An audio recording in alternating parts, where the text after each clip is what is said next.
Welcome back to MMA Al Dente. I'm here to talk about Andre Fili versus Bill Algeo. Really excited for this fight. These guys are similar fighters, and Bill Algeo's got not a deep resume, but he's got a lot of experience, more than his UFC career suggests. And they're both very seasoned, experienced fighters. Of course, Fili's spent 10 years fighting in the UFC at a much higher level, but on the flip side of that coin, he's also taken some UFC damage. And of course, in his last fight, he was knocked out, knocked around and finished. And he's been finished a few times inside the UFC. Yair Rodriguez caught him with whatever kind of kick that was and whatever. And generally, I feel like it already has caught up with him. And it's going to give him trouble where, if he loses four more fights, I could see at least two of them being via TKO. That's a point I'm going to make for a lot of different fighters on this card here. A few different fighters anyway. But like Cameron Van Camp and Nicholas Mota. That's who I was thinking of. The next few times they lose, you're going to see some knockout losses. Trust me. But that's the case with Andre Fili. I do think his chin at least is trending downward.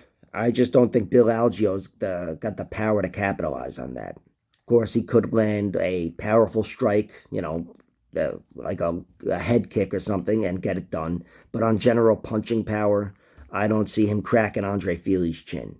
I do see him working tooth and nail with Andre Fili, though. It's all a matter of who's going to have the better wrestling. And not all a matter, but that's a big portion of what's going to decide this fight. Hey, Stevie the cat. But Bill Algeo has that pace and that durability that will absolutely make this a close fight. Even if he is losing the wrestling battle. If he is, of course, I still favor Andre Fili to win in that situation. But Bill Algeo will absolutely be there in round three. We saw him. He lost round three to Ricardo Lamas, but that was where he was just that was his UFC debut, and it was kind of like one of those fights, if I remember correctly, like TJ Dillashaw versus Corey Sandhagen, where TJ found success not thoroughly out-grappling him, but holding him down and neutralizing him. Bill Algeo was neutralized. And he's a taller, skinnier fighter. Those guys are easier to neutralize. So is Andre Fili, though. He's a taller, skinnier fighter. I just think this fight will be very close. And of course, the odds reflect that. Fili's lost some tough fights recently, but they're largely to grapplers and Joe Anderson Brito.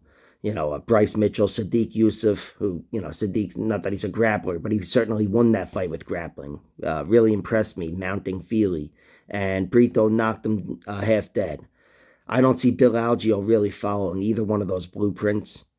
If he were to follow any blueprint of Andre Fili's opponents, or at least fit the profile, it'd be more similar to Charles Jourdain or Miles Jury, two of Fili's last victories. Bill Algeo, that win against Herbert Burns was great television, but that was Herbert Burns. He is, I don't think he's got the strongest heart. I think, again, if he lost five more fights, at least two of them, if not five of them, would be him kind of folding in the middle of the fight, round two or so. And, but besides that, Bill Algeo, he's only lost to really good fighters. Ricardo Lamas, as I mentioned, Ricardo Ramos, Brendan Loughnane fighting for $1 million soon, Jared Gordon, Shane Burgos, and some asshole named Dean.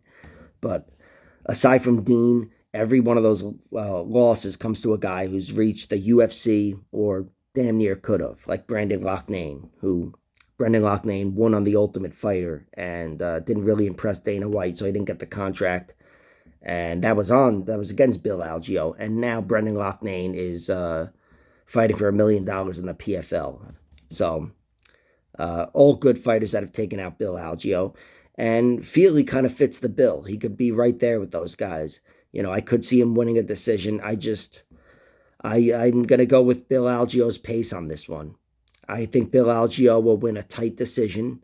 I think if he's, able to fight at range, I think he'll be outpointing Fili, especially later in the fight. Fili will probably, I suspect, rely on on wrestling if he has a wrestling advantage, which I honestly don't even know if he will. But team alpha male guy for 10 years, he's got some wrestling on him, and this fight will be close. That's why I'm not going to bet on it. If I was sure either guy would win, I'd bet on their money lines, which are pretty much even money. And the over/under is not enticing at all. And then the prop bets, I couldn't tell you which way to go. So no bet, but if I had to give a prediction, I'd go Bill Algeo via tight decision. And we'll see what happens.